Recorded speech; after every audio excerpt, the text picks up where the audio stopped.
For years, I wore the white coat. It's a symbol of trust, of healing, and of endless expertise.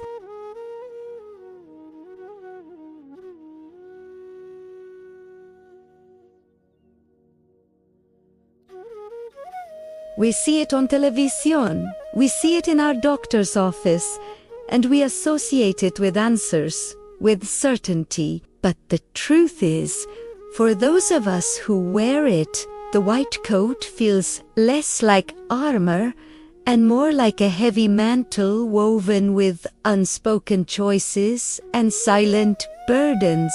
My name is Sarah, and I am a physician. And today, I want to talk about what life is really like inside that coat. My life, like that of so many healthcare professionals, is a constant navigation between cold, hard science and raw, unpredictable emotion. The first lesson they don't teach you in medical school, the one you can't learn from a textbook, is the sheer weight of the impossible choice. Every single day, I face decisions where the best option for one person is a painful, life-altering option for another. A family wants us to do everything possible, but everything means prolonging suffering with no hope of recovery. Who do you listen to?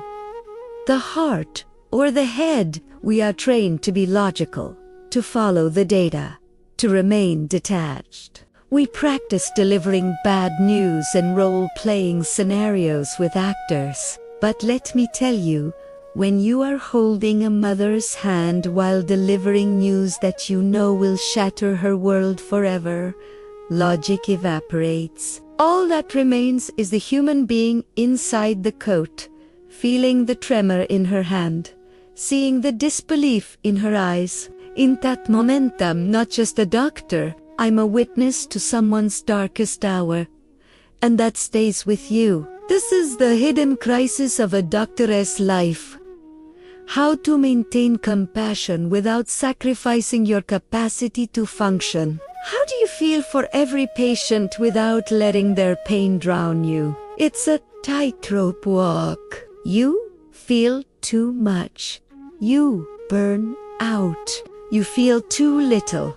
You become a robot, and you lose the very essence of what makes a good healer. There's no formula for this balance. You have to find it and refine it every single day. There were nights when the sleepless shifts blurred into one another, a long, continuous haze of fluorescent lights, beeping monitors, and the constant smell of antiseptic. Nights when I felt a crushing exhaustion so deep, it felt like it was in my bones. The burnout that sweeps through every hospital corridor, a silent epidemic among us. We are taught to save others, to be the heroes, but we forget that the primary patient we must care for is ourselves. If we collapse, who is left to help anyone else? I learned this the hard way. There was a time I prided myself on never saying no. Another shift. Sure. Take on an extra patient. Of course. I thought that was strength. But I was getting irritable. My focus was slipping. And one day, I almost made a serious mistake. A simple calculation error caught by a nurse. It was a wake-up call. I realized that true strength is not about enduring every crisis without blinking. True strength is the discipline to step back. It's the difficult choice to say no to one more shift, so that the quality of your decision-making for the next patient remains high. It's understanding that self-care isn't selfish. It's an essential tool of the trade, as important as a stethoscope or a scalpel. You wouldn't go into surgery with a dull blade, so why would you try to treat patients with a dull, exhausted mind? Taking time to recharge isn't a luxury. It's a professional responsibility. It's about ensuring you can give your best self to the people who need you most. I had to redefine what resilience meant to me. The greatest moments of resilience rarely happened on a battlefield or in a boardroom with dramatic, movie-like showdowns.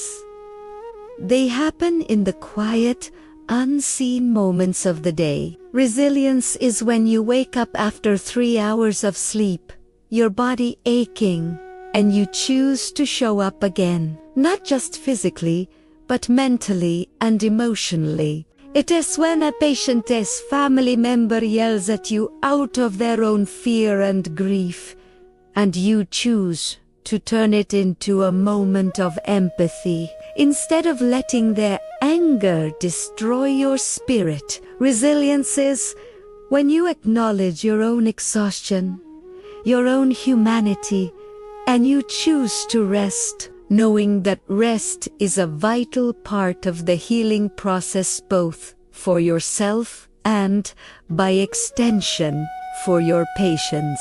It's about setting boundaries. I started scheduling my workouts like they were patient appointments. I started taking 5 minutes between patients to just breathe and reset, instead of rushing from one room to the next. Small changes, but they made a world of difference. They allowed me to refill my own cup, so I had something to give. My journey inside this white coat taught me that medicine and life is not about finding the perfect cure or making the perfect decision. There are no perfect cures, and perfect decisions are a myth.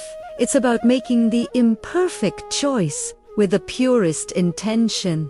It's about showing up with everything you have, doing your best with the information available, and having the grace to forgive yourself when things don't go as planned. It's about being human. So, if you are out there carrying a heavy mantle of your own, whether it's your career, the pressures of your family, or the crushing weight of your own expectations, remember the woman in the white coat. Remember that your strength isn't measured by how much you can carry before you break.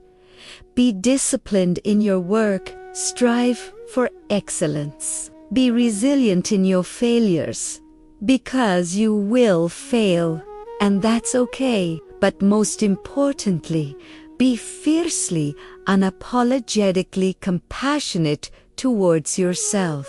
You cannot pour from an empty cup. You cannot be a beacon of light for others if your own flame has gone out. Take care of the vessel, and you will be equipped to help the world.